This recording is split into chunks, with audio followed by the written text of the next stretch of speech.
Taking up your crosses. Dear brothers and sisters, today I would like to share with you a few reflections on this theme. If you want to follow me, deny yourself, take up your cross and follow me. Taking up our daily crosses could mean the following. First of all, the cross becomes a very powerful pulpit. It becomes a powerful pulpit because of the strength and the significance of the words of Jesus from the cross. From the pulpit of the cross, there comes some very powerful messages from the Lord Himself. Father, forgive them, for they know not what they do. Luke 23:24. Today you will be with me in paradise. Luke 23:43. Mother, behold your son. Son, behold your mother. John 19:26. I thirst. John 19:28. My God, why have you forsaken me? Matthew 27:46. It is accomplished. John 19:30. Father, into your hands I commend my spirit. Luke 23:46. Secondly, the spirit of perseverance and endurance in fulfilling God's will. Let us not lose sight of Jesus, who leads us in our faith and brings it to perfection for the sake of the joy which was still in the future. He endured the cross, disregarding the shamefulness of it, and from now on has taken his place on the right hand of God. Hebrews 12:2. For a greater good, we are all called to take up our daily crosses and endure it to the end. What do we mean? At times, there could be a tendency in us to create a world devoid of suffering. But is it possible?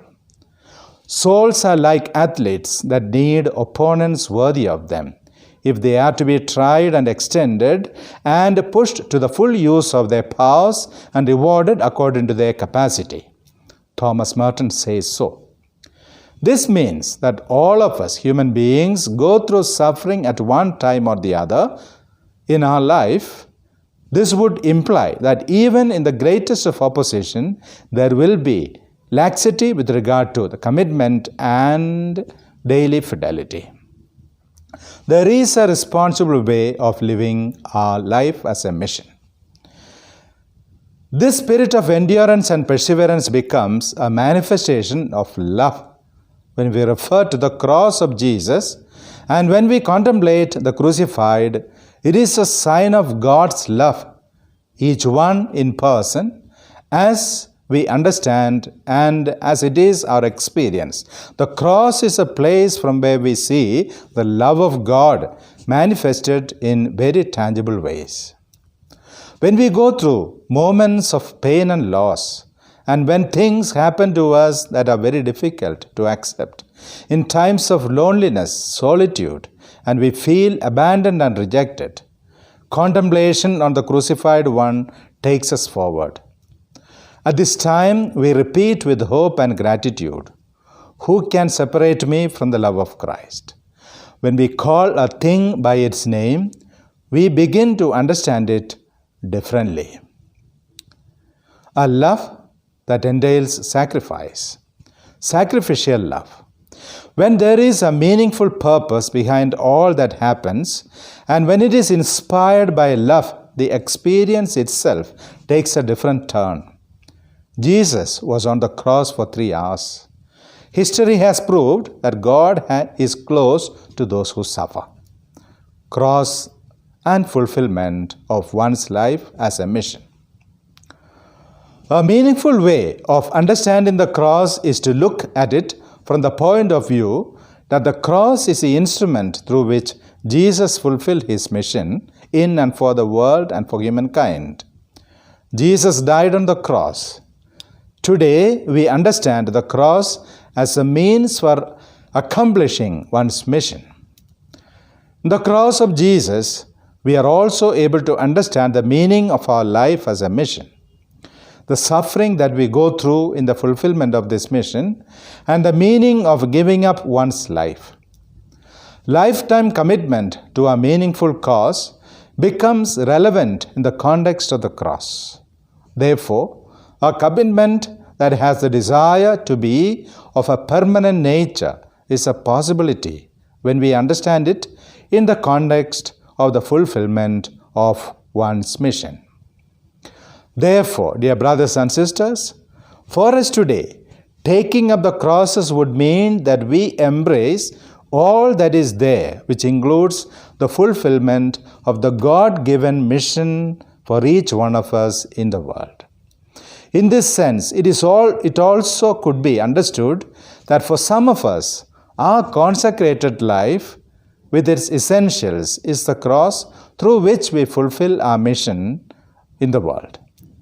For some others, family life would be the cross through which we fulfill our mission in the world when we remain faithful to it.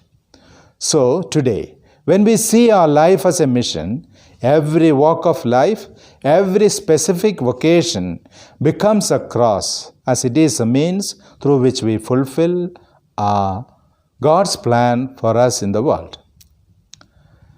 I would like to share with you something from the Convictions of St. John Bosco on carrying our daily crosses. While handing over the crosses to the Salesian sisters years back, Don Bosco made the following reflection about carrying the daily crosses. He said, "I see that you are young, and I do hope that one day you will all grow old. I always believed that one could grow old without any great inconvenience, but then one understands that the old age is inseparable from infirmity. The years pass and the discomforts of the old age make their appearance, so let us accept them as our crosses. This morning, it was my pleasure to hand out the crosses to each one of you.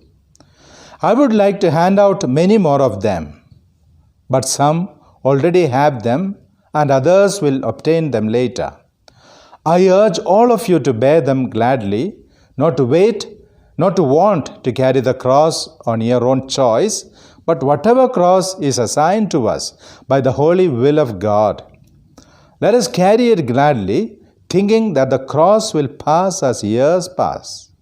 Then let us say, O blessed cross, now you weigh a little, but it will be only for a short time, and it will be that cross which will earn a crown of roses for us in eternity. Bear this well in mind, remember this in your hearts, and repeat it often with St. Augustine. O Holy Cross, go ahead, have me sweat as I carry you here on earth, provided that after I have borne you, I will enter into glory. Yes, my dear daughters, let us bear our crosses lovingly, without burdening others with it. Let us instead help our neighbors to bear their crosses. Say to yourselves, certainly I may be a cross to others, just as at times they be a cross to me. But I want to bear my cross, and I do not wish to be cross to others. Note carefully that when I say cross, I mean only the light-weighted cross I gave out this morning. Instead, the cross sent to us by our Lord is, as a general rule, quite contrary to our own wishes, and it always hits us in this world. And it does hit you, especially you. teachers and directors who are particularly concerned with the salvation of others.